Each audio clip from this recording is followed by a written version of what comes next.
families, happy Friday to you. I hope you guys are having a great day today.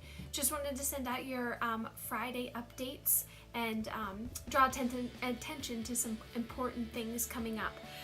First, I want to apologize and thank you for your understanding with our live lesson classroom yesterday. It actually is still not up and running.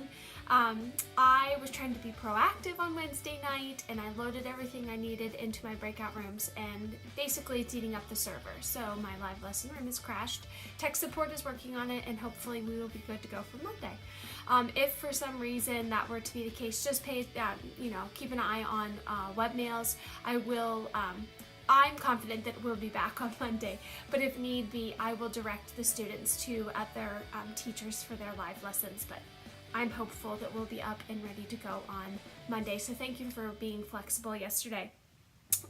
Just wanted to remind you of our spring break coming up. Thursday the 18th, Friday the 19th, and Monday the 22nd are all days students are off. Classes will resume on Tuesday the 23rd.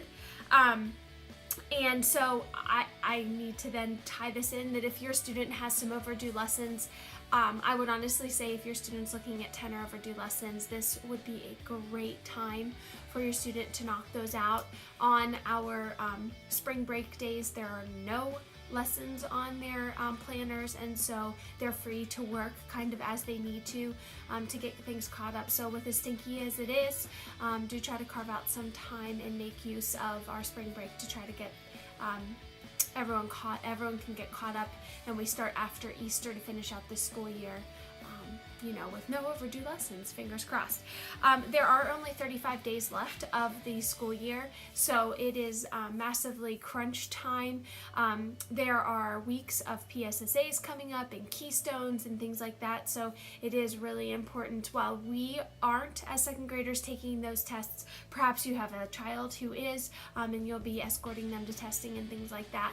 It's really important that lessons get done on the planner daily and as quickly as possible, so that you're not having to juggle too much. I will be out some of the days because I am giving the PSSAs and the keystones. Like I said, I will make you aware of that. Just so you know, the first week I am out is the week we return from spring break. I will be here Tuesday to teach a lesson, but Wednesday and Thursday the students will be sent recordings from me, or they'll attend other teachers' success classes. So just be looking for that email.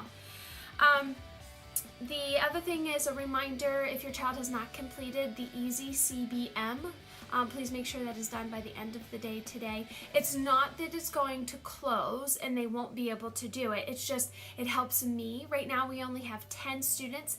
Now if you're a student of Mrs. Schaefer's, you do not have to do the one that I sent to you. That's why you never received an email. But if you received an email from me that says math assessment complete by April 12th, please try to do that by the end of the day today. I will continue to remind through next week as students need to finish those up if they haven't gotten to those.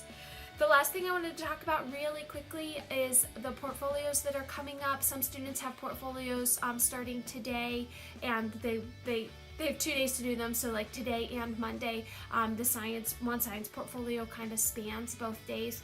So just want to let you know, first of all, in science, you will be having a portfolio on magnets. So you will have to take magnets and you have to test their strength. You'll need paper clips for that. Not something I can do in the live lesson classroom. So please make sure you print off that lab report or save it to your computer and then fill it out and then upload it. If you cannot use the Dropbox link, please send it to me in an email. In math, you will have a portfolio coming up as well. I want to say it's at the end of next week for most of the students, but what you're doing is they have data for you. The student, tracked the temperature and stuff like that. Anyway, the data is there, and what they're going to ask you to do is to create bar graphs, or they might ask you to create a picture graph, or they might ask you just to read and answer questions about the data.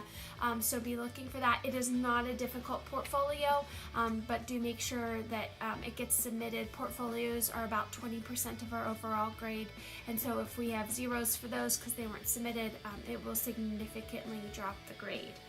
And the last portfolio or draft I want to talk about is in English Language Arts. We are coming upon another draft. So in Unit 8, the students were to write a compare and contrast. So pick two things and tell things that are similar or different between them.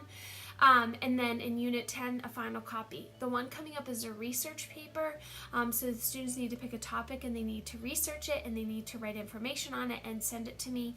There's a rubric in both the lesson where they have to write the first draft, and then the same rubric is in for the lesson where they have to do the final copy. I will also give students my notes once they send in the draft. So just be on the lookout for those. They are coming up.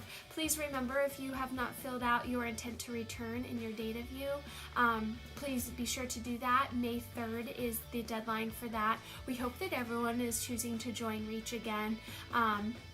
And we would love to see everyone back in the fall, but it is helpful that we know so we can plan for that number of students in those sections, but also how many teachers we need. So just a reminder to please do that. If you have any questions, please reach out to me. My phone number is 717-220-8812, or you can send me a webmail, or once live lesson is up, you can snag me there. Hope you guys have a great weekend, and I'll talk to you soon. Bye!